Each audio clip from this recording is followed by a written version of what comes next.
যেটা magic, Aftab magic যেটা fit, এই ফিটটা আমি বেশি দেই না, তো ফিটটা এটা অল্পই দেই আমি। কিন্তু দেখেন এই যে এটা কিন্তু সেন্টটা অনেক সুন্দর।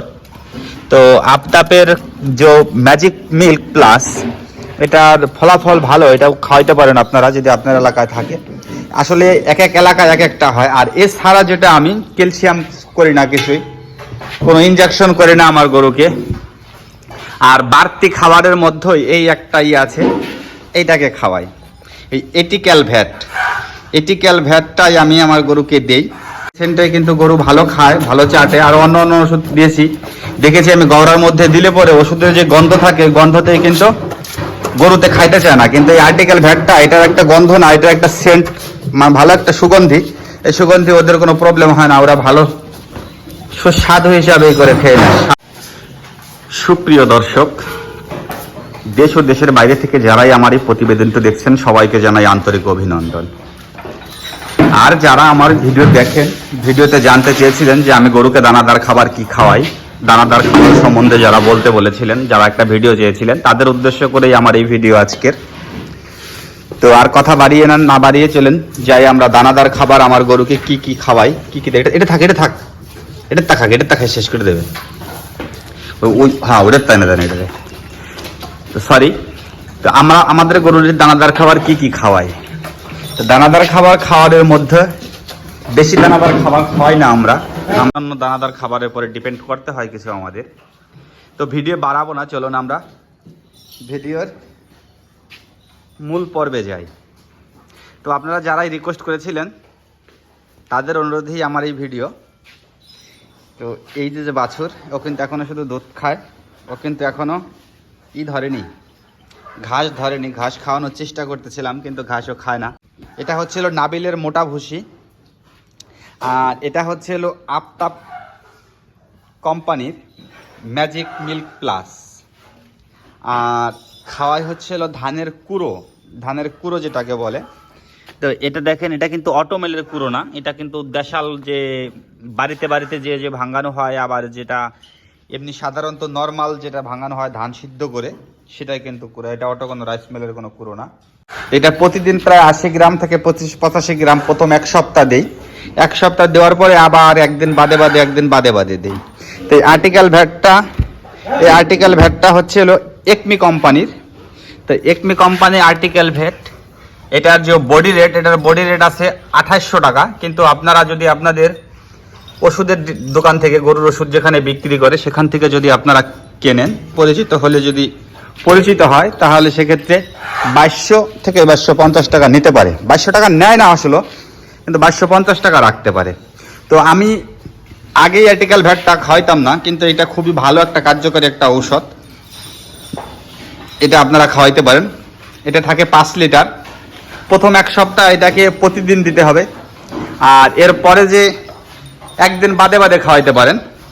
আর্টিকেল ভ্যাট এটা একটা তরল, তো তরলটা আপনি কিভাবে দেখাইতে পারি, তো এটা খুবই একটু ঘন প্রকৃতির। এই দেখেন, এই পাশ থেকে আসছে, এই পাশ থেকে দেখা যাচ্ছে। তো এটাকে দিয়ে হচ্ছে আমি 80 থেকে 90 ml গরু হিসাবে। এটা সেন্টটাও খুব ভালো ভাই। এটার একটু করেন তো, খুলতে বেরিয়ে গেছে। এটা একটু বসাইয়ের মধ্যে একটু চাটা দেওয়াই দেন তো। এটা একটু চাটা দিতে, সামনে ধরেন, চাটাতে দেবেন।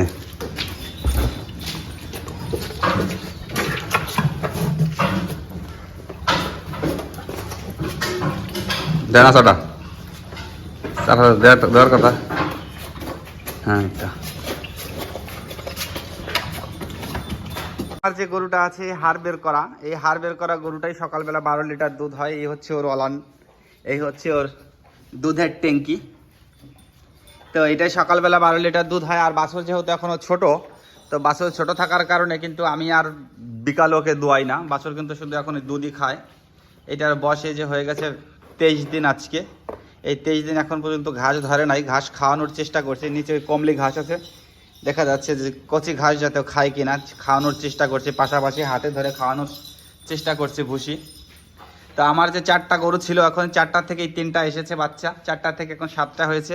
আপনারা কিন্তু দানাদারের পিস চক্করে পড়েন না, বেশি কিছু কিন্তু লাগে না গরুকে খাওয়ানোর জন্য। পর্যাপ্ত পরিমাণে কাঁচা ঘাস দিলে আর কিন্তু দানাদার খাবার ততটা দেওয়া লাগে না।